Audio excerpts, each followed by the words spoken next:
আপনারা অনেকেই জানেন না বিভিন্ন জেলা থেকে কিভাবে চট্টগ্রাম পতেঙ্গা সমুদ্র সৈকতে আসতে হবে। কোন সিজনে আসলে সমুদ্রের ঢেউটা ভালোভাবে দেখা যায়। এগুলো আসলে আমাদের অজানা তথ্য।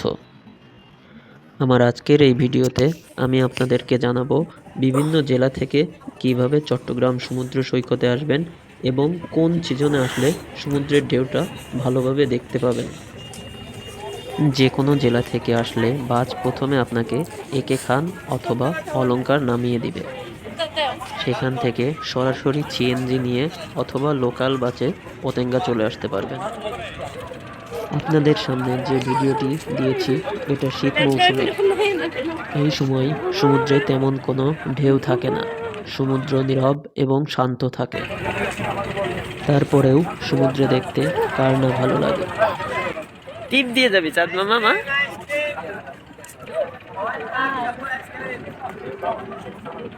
চাঁদ মামা ডাক দাও, টিপ দিয়ে যা, ডাক দাও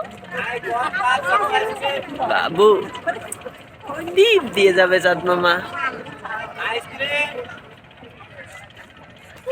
টিপ দিয়ে যা চাঁদ মামা, চাঁদ মামা টিপ দিয়ে যা, টিপ দাও তোমা, টিপ। এই সময় সমুদ্রে আসলে আপনারা অনেক জাহাজ দেখতে পাবেন। বাংলাদেশ দেশ হিসেবে যত খারাপই হোক না কেন, আপনাকে কিন্তু সমুদ্রে আসার জন্য কোনো ফি বা চাঁদা দেওয়া লাগবে না, বা কোনো টিকিটের ব্যবস্থাও এখানে নাই। আপনি যদি অনেক দূর থেকে আসেন তাহলে আশেপাশে ভালো মানের আবাসিক হোটেলে রাত্রি যাপন করতে পারবেন। এই সময় লোকজনের সমাগম কম দেখা যাচ্ছে, কারণ চট্টগ্রাম সমুদ্রে মানুষের ভিড় হয় শুক্র এবং শনিবারে। অন্যান্য দিন মানুষের এতটা ভিড় দেখা যায় না। তারপরেও আপনি শুক্রবার বা শনিবার আসলে নিজে ঘুরে অনেক ভালো লাগবে। মেলার মধ্যে ছোট বাচ্চাটা ড্যান্স করছে, ড্যান্সের তালে তালে কাকাও তাল মিলিয়ে যাচ্ছে।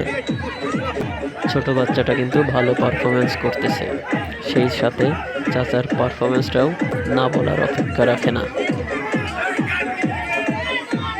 মেলার মধ্যে নাগরদোলার ব্যবস্থা করা হয়েছে, তবে সমুদ্র দেখতে কোনো টাকা না লাগলেও নাগরদোলায় উঠতে কিন্তু আলাদা চাঁদা দিতে হবে।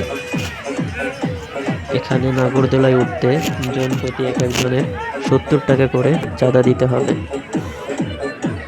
নাগরদোলার জন্য রয়েছে ঘূর্ণয়ন ঘোড়া, এছাড়াও রয়েছে নৌকা। ছোট বাচ্চা থেকে শুরু করে সব বয়সী মানুষেরা এই নাগরদোলাতে উঠতে পারবেন। এছাড়াও সমুদ্রে রয়েছে স্পিড বোর্ডে চড়ার ব্যবস্থা, তাছাড়া ঘোড়াতে উঠতে পারবেন।